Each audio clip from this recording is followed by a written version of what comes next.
Changing the subject of a formula. So far we have learnt some basic techniques. Now we will put them to use so that we can extract the piece of information that we want from a formula. Here is a very simple example. We need to make x the subject of the equation.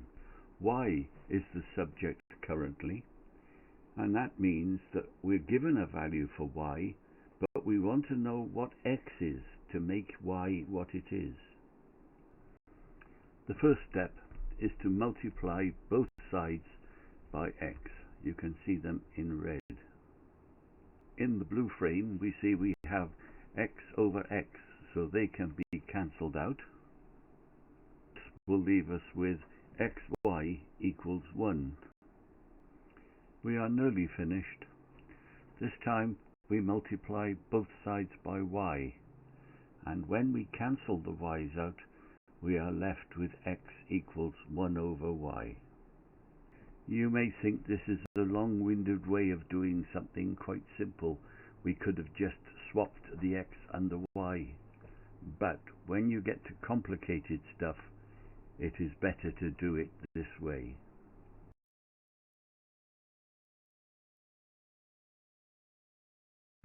In the following example, we are going to make y the subject of the formula. That is, it will look like y equals something.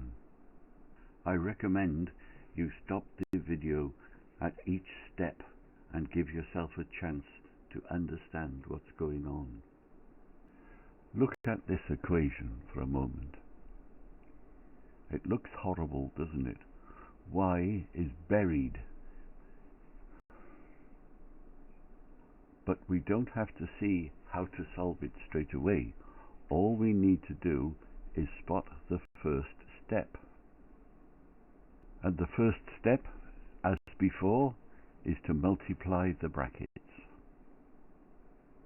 Now the equation looks a bit better. We have 3y on its own on one side, but we still have 4xy on the other.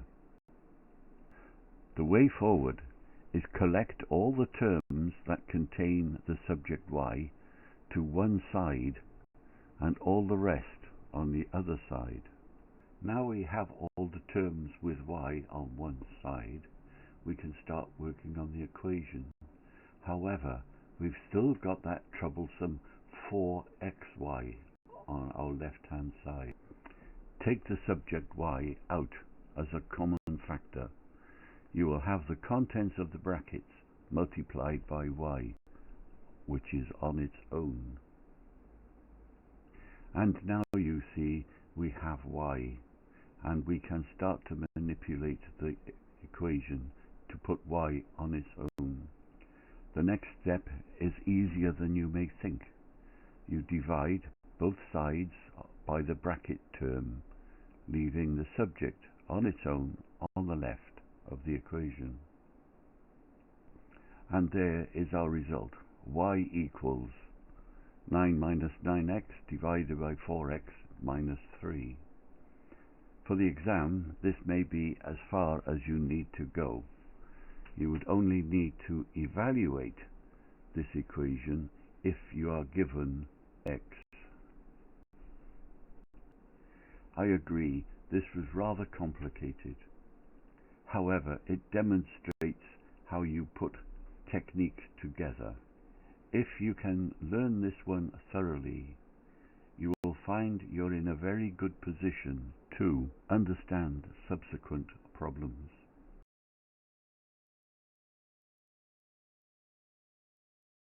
Here is a summary of the previous slide. First, we get rid of the brackets. Then we collect to one side all the terms that contain the y.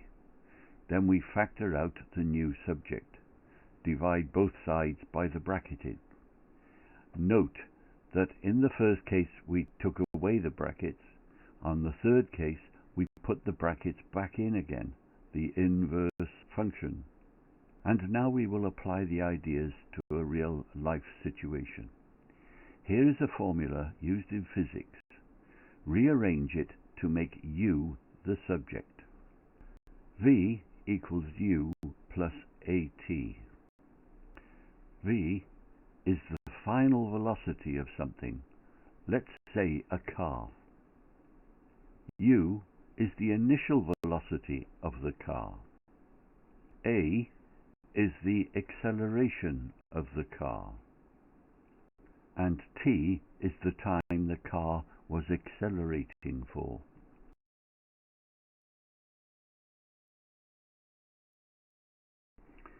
Suppose you have a question like the following. A car is travelling at 60 meters per second. It has accelerated at a rate of 5 meters per second squared for a time of 6 seconds. What was the initial velocity? First, you have to recognize the problem and know which formula you want to use. When done, it's a good idea to put a tick against all the variables that you know, as follows. We are given the final velocity, the acceleration, and the time. You see, I have ticked them in the formula. What we want to know is the initial velocity, u.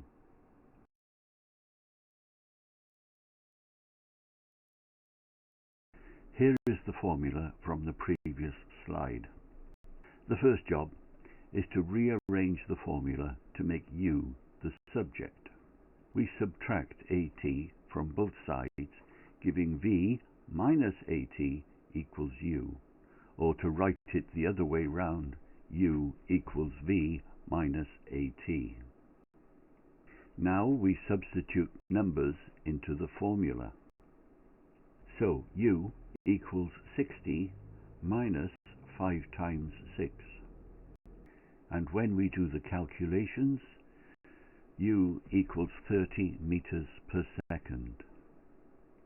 The initial velocity was 30 meters per second.